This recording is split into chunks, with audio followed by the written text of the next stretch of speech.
por supuesto, el tema de Estados Unidos. Muchas gracias por haber aceptado la invitación. Buenas tardes, gracias a ustedes por la invitación. A ver, en realidad queríamos hablar un poco de las audiencias estas que están produciéndose en torno al 6 de enero, pero claro, la actualidad se ha puesto bastante más compleja en Estados Unidos. Primero hablemos precisamente de este tema.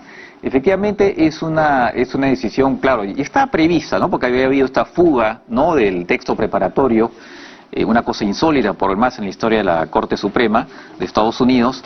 Ya estaba previsto, pero digamos igual, una vez que se da la decisión de anular el derecho al aborto y dejarlo a la discreción de los estados, en todo caso, ha generado bastante conmoción, ¿no?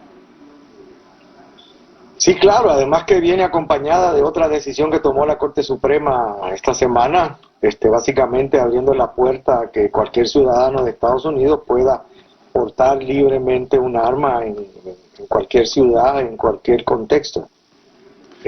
Lo que pues son dos rayas al tigre esta semana que en última instancia son una consecuencia de la presidencia de Trump, porque ambas decisiones son posibles por la mayoría o supermayoría que tienen los conservadores gracias a los 3 jueces que nombró Trump al Tribunal Supremo de los Estados Unidos. Claro. Entonces obviamente abona a la ya gran polarización que hay en Estados Unidos y al fuerte sentimiento de zozobra que sienten sectores, sobre todo liberales, que ven cómo se pierden derechos y se asumen posiciones claramente conservadoras, a pesar de que según las encuestas en Estados Unidos, ambas posiciones no cuentan con la mayoría del apoyo de los ciudadanos estadounidenses.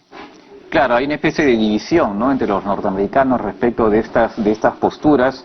Ahora ya hay 3 estados de Estados Unidos, claro, con republicanos que ya han anunciado que van a prohibir, ¿no?, o incluso uno de ellos ya prohibió definitivamente el aborto, ¿no? Oye, hay 4 estados que ya automáticamente ya habían venido adelantándose, habían aprobado leyes y que obviamente cuando esta decisión baja simplemente las apoyan y se espera varios más. O sea, vamos a tener un Estados Unidos dividido entre estados en donde se permite el aborto y estados en donde no se permite el aborto, y hay varios estados indecisos. Claro. Y es un mapa también, hasta cierta forma, ese mapa refleja también la división cultural e ideológica entre los distintos estados de la nación norteamericana, los más conservadores, los más liberales. Sí, pues efectivamente.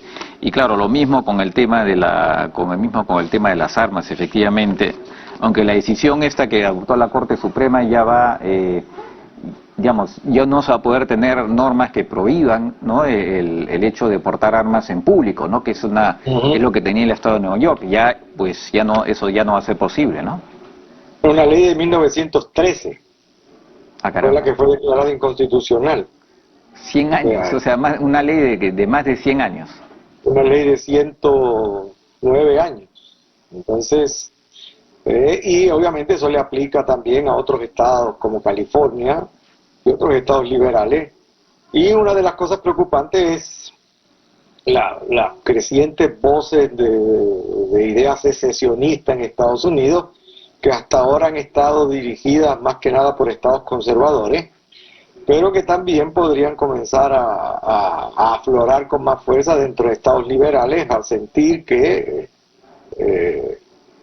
no se identifican o que se les está marginando, a pesar de que constituyen se sienten gobernados por una minoría. Por una minoría, y eso genera pues serios problemas. También habría que ver cómo va a impactar esto el resultado de las elecciones congresionales en noviembre, si va a tener algún impacto, si esto va a sacar a los demócratas a votar a las calles, y si esto va a garantizar, va a frenar esa casi segura derrota de los demócratas en las elecciones y en la reconquista del Congreso por parte de los republicanos. De acuerdo. Ahora, al mismo tiempo, el Congreso logró sacar una ley respecto al tema de las armas, ¿no? Claro que no es lo ambiciosa que hubiera querido Biden, pero que incluso digamos, los que están luchando por mayor control por el tema de las armas dicen que por lo menos es un paso, ¿no?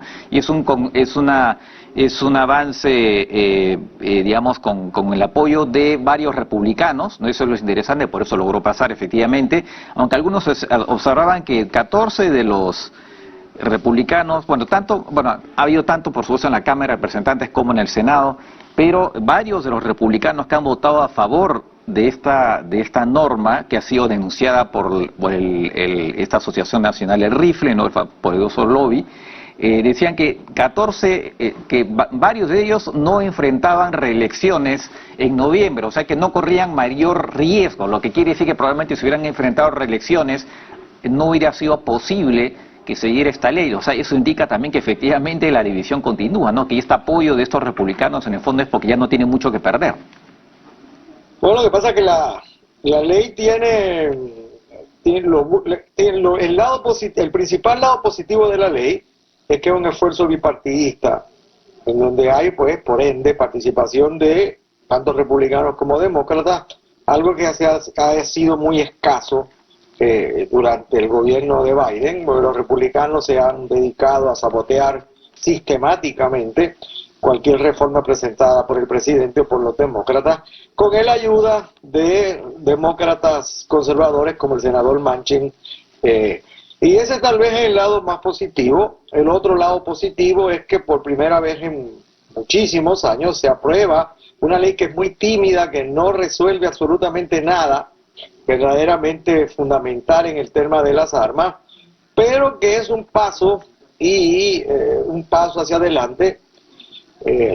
Pero, repito, va a depender de la composición del Congreso. Esos 14 son senadores, porque solo los senadores, en el sistema electoral de Estados Unidos, el Congreso, hay elecciones cada 2 años. Sí, sí. Cada 2 años se renueva toda la Cámara de Representantes, toda.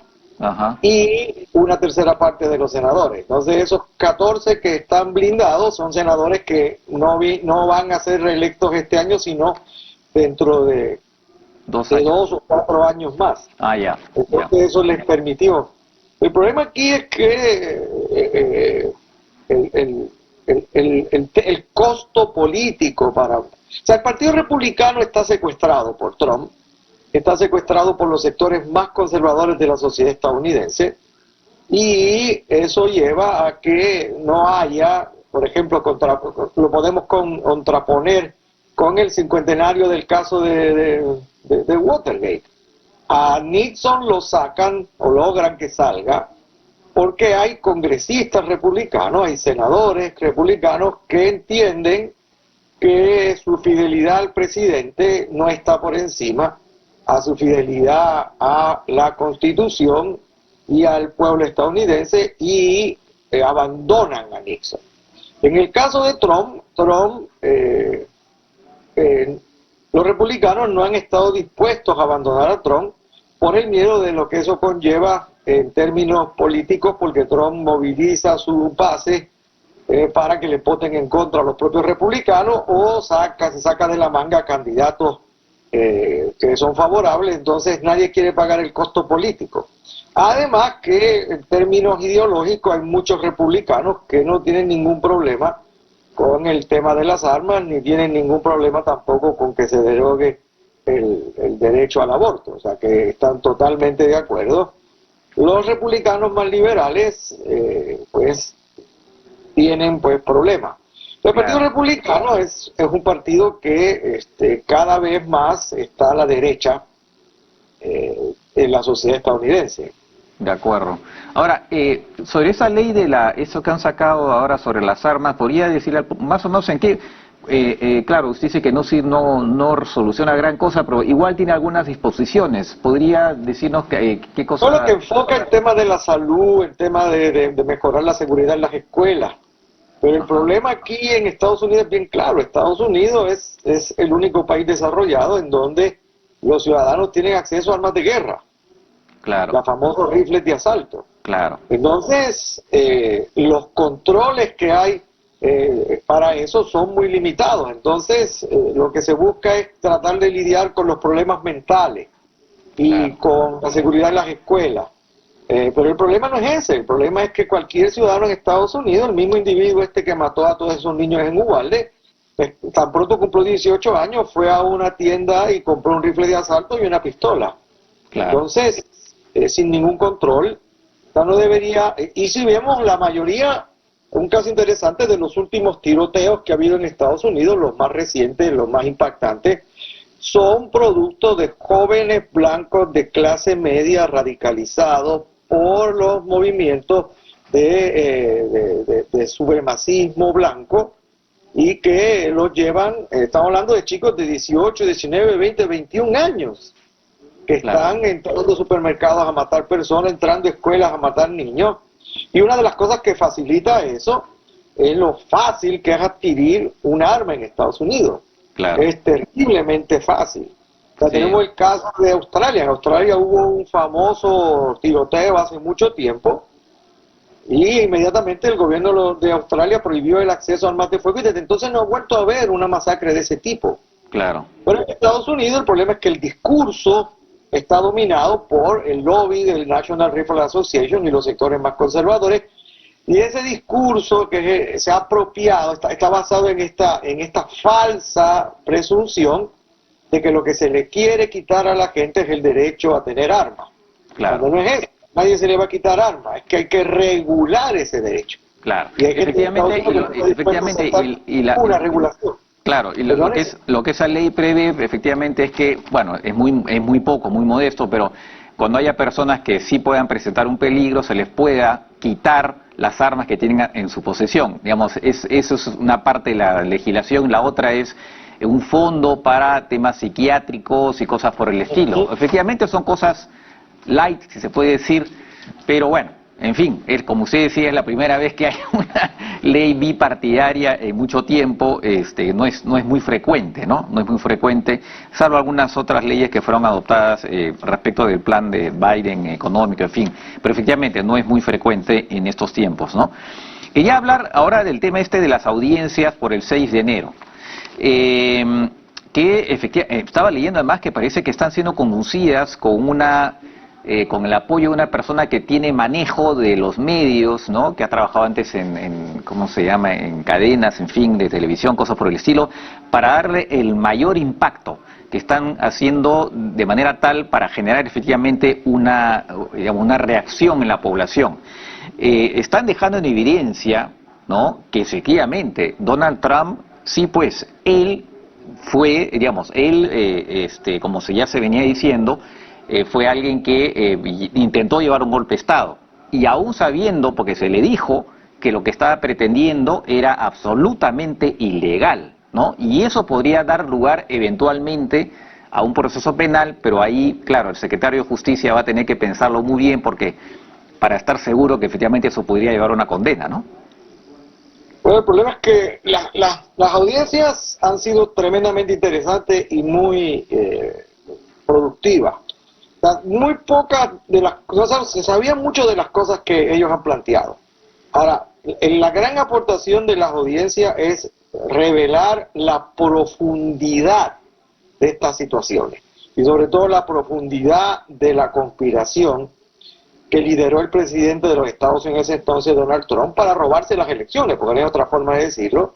Cómo se divide el círculo íntimo de asesores de Trump entre dos grupos, los que le están diciendo lo que él no quiere oír, que señor presidente, perdimos las elecciones, no hay prueba de que hay fraude, y lo que le están diciendo lo que él quiere oír, que es que ganó.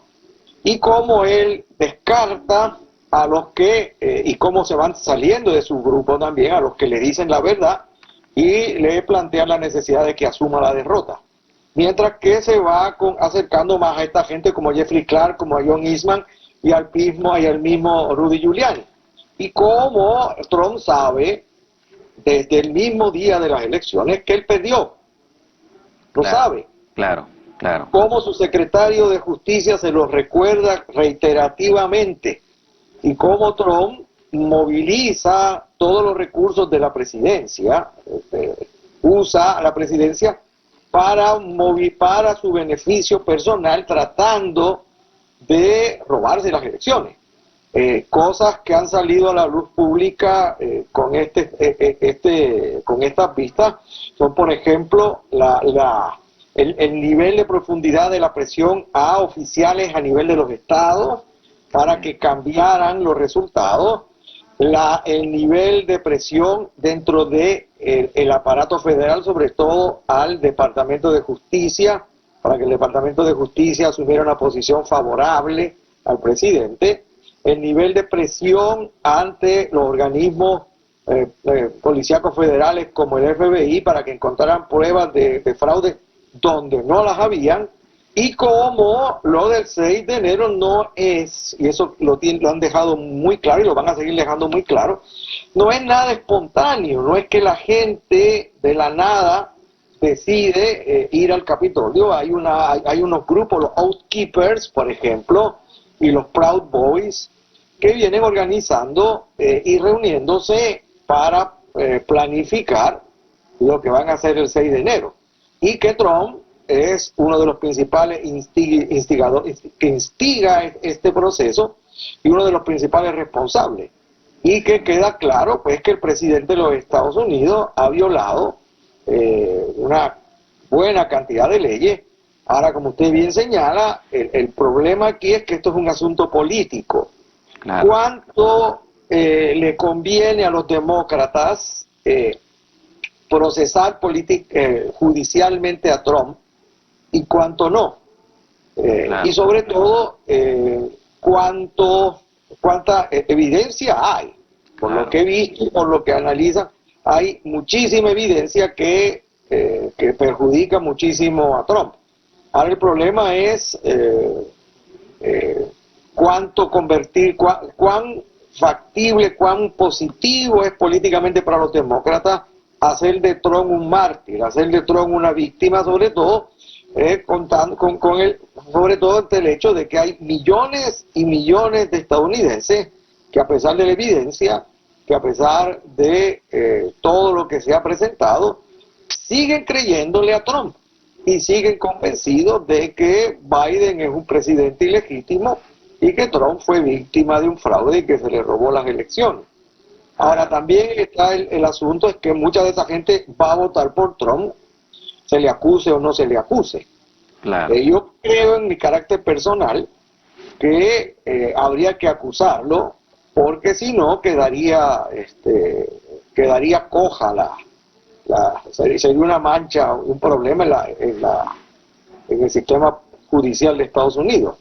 Este individuo se libre de pagar por los crímenes que ha cometido, porque son crímenes, y las consecuencias de esos crímenes. Hay 5 personas muertas como consecuencia del asalto, sin contar los heridos. Claro.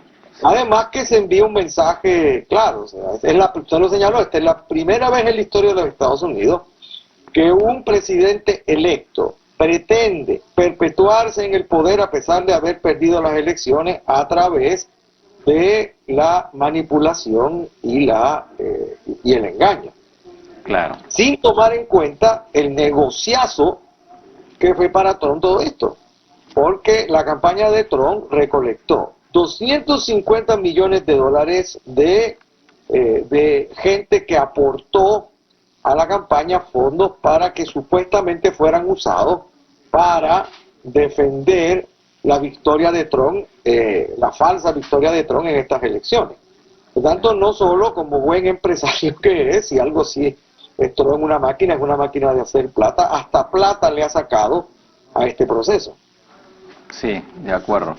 Efectivamente, bueno, la cosa está muy complicada, se habla incluso de una especie de clima de preguerra civil en Estados Unidos, ¿no? La cosa está muy polarizada y, como usted decía, en el Partido Republicano, incluso ya con la época del Tea Party, ¿no?, ha ido radicalizándose cada vez más, y digamos que Donald Trump vendría a ser una especie de cúspide en esa evolución del Partido Republicano, ¿no? En fin.